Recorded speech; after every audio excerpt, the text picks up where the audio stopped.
سلفتي بعتت ابنها يلعب مع بنتي، وهو بيلعب مع بنتي اعترف لي بوجود الراجل اللي بيجي في قلب البيت. وبجد دي كانت المفاجأة اللي ما كنتش اتوقعها. احنا متعودين ان ده ابن عم بنتي، بنتي بتطلع تلعب معاه، هو بينزل يلعب معاها، اولاد عمه بيلعبوا مع بعض ومفيش حاجة خالص. لقيته في يوم جاي بيقول لي انا جاي العب، فقلت له معلش يا حبيبي اطلع لماما دلوقتي علشان انا بروق ومش فاضية. فقال لي انا مش هينفع اطلع علشان عمو اللي بيضرب ماما وبيزعق لها فوق. فقلت له عمو مين، هو باباك فوق؟ قال لي لا مش بابا، ده عمو اللي بيضرب وبيزعق لماما على طول. قلت له مين ده؟ قال لي ماما قالت لي ما اقولش لحد. طبعا هو اول ما قال لي الكلمتين دول الشيطان فضل يلعب في دماغي وما بقتش عارفه اعمل ايه ولا حتى اتصرف ازاي. المهم انا جيت بعد كده لما سلفتي جت تنزل تقعد معايا، انا فضلت اجرجرها في الكلام كده علشان اعرف في ايه. واحده واحده لقيتها بتقولي، قلت لها هو في حد بيجيلك؟ اصل انا بشوف واحد غريب كده بيطلع لك، هو ده مين ولا ده يقرب لك ايه؟ فجأة كده لقيتها راحت جايه معيطه وقالت لي انا عايزه اقولك على حاجه بس احلفي انك ما تقوليش لجوزك.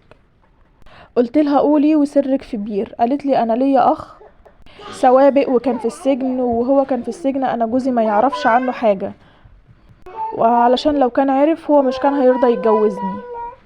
قلت لها طب وبعدين؟ قالت لي هو دلوقتي طالع وعمال يبتزني وعايز مني فلوس وانا مش عارفه اتصرف ازاي. وطبعا قعدت تعيط وانا من باب ان دي سلفتي يعني وانا عايزه اساعدها وكده يعني. قلت لها طيب رحنا جايين انا وهي، رحنا بعنا غويشه من بتوعي، وانتي كمان بيعي غويشه من بتوعك ونديله الفلوس لحد ما نعرف احنا هنعمل معاه ايه.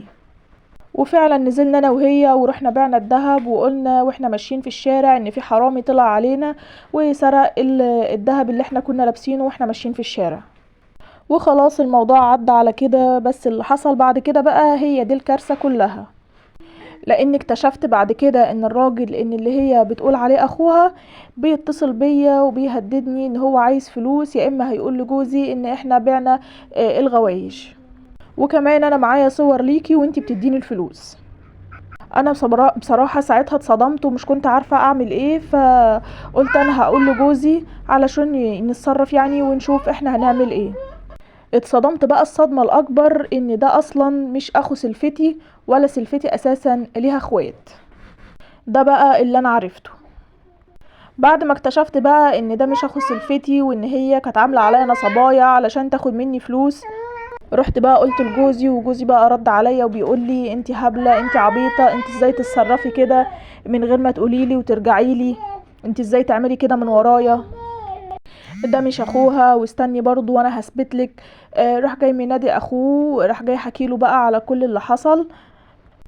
اخوه اللي هو جوز سلفتي لقيته طبعا بيقول لي انت ازاي تعملي كده، انت ازاي المفروض تسألي وتشوري، ده طبعا مش اخوها، ده طليقها، وان هو كمان كان مسجون واول ما خرج بيهددها علشان ياخد منها فلوس، وانه كمان بيهددها ان هو هياخد منها ابنها.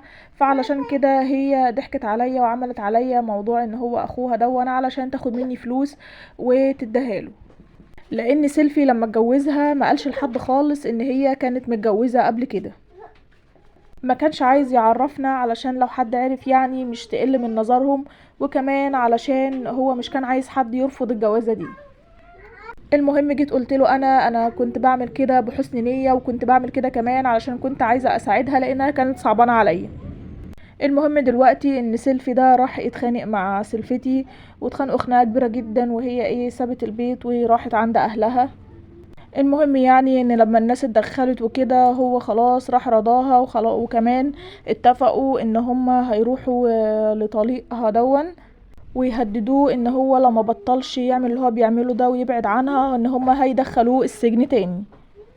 بس بقى ومن ساعتها وهي خلاص رجعت البيت ومفيش اي مشاكل، بس انا اللي واخده جنب منها علشان هي كانت هتعمل لي مشكله كبيره وكانت هتبقى سبب في طلاقي. من ساعتها بقى وانا ما بكلمهاش، بس لقيت حماتي بتلومني ان انا ما بكلمهاش، ليه يعني؟ وطبعا حماتي ما تعرفش اي حاجة عن موضوع اللي حصل ده خالص، ولا تعرف اي حاجة عن موضوع الطلاق، ولا انها كانت متجوزة، ولا اي حاجة من اللي بتحصل واللي حصلت دي كلها. وانا كمان مرضتش اقول لها حاجه، بس هي كل شويه حماتي بتلومني وتفضل تقول لي انتي ما بتكلميش سلفتك ليه. بتفضل تقول لي بقى انتي بتعامليها ليه كده، انا شايفاها ان هي معاكي كويسه وبتحاول تبقى معاكي كويسه على طول، وانتي بتعامليها بتتجنبيها، انتي ليه بتعامليها كده، انتي ليه وحشه معاها. وكمان بتقول لي انتي مش كويسه. فقولوا لي بقى اعمل ايه مع حماتي، لان انا مش عارفه اقول لها ايه. وكمان انا مش عايزه اكلم سلفتي دي تاني، لان هي بجد كانت هتسبب لي في اذى كبير جدا، وانا خلاص مش عايزه يبقى لي اي علاقه بيها. دي قصه متابعه عندي يا جماعه، بعتت لي وقالت لي قوليها اللي عندك، وبرضو قوليلي انا اعمل ايه مع حماتي. اتمنى تفيدوها برايكم وتسيبولي كلكم رايكم في الكومنتات، وهي هتشوف كل الكومنتات وهتقراها وان شاء الله يعني تعمل بيها. واتمنى محدش يجرح بالكلام خالص يا جماعه، اتمنى التعليقات السلبيه بلاش منها، علشان انتوا بتاخدوا سيئات على الفاضي. والسلام عليكم ورحمه الله وبركاته.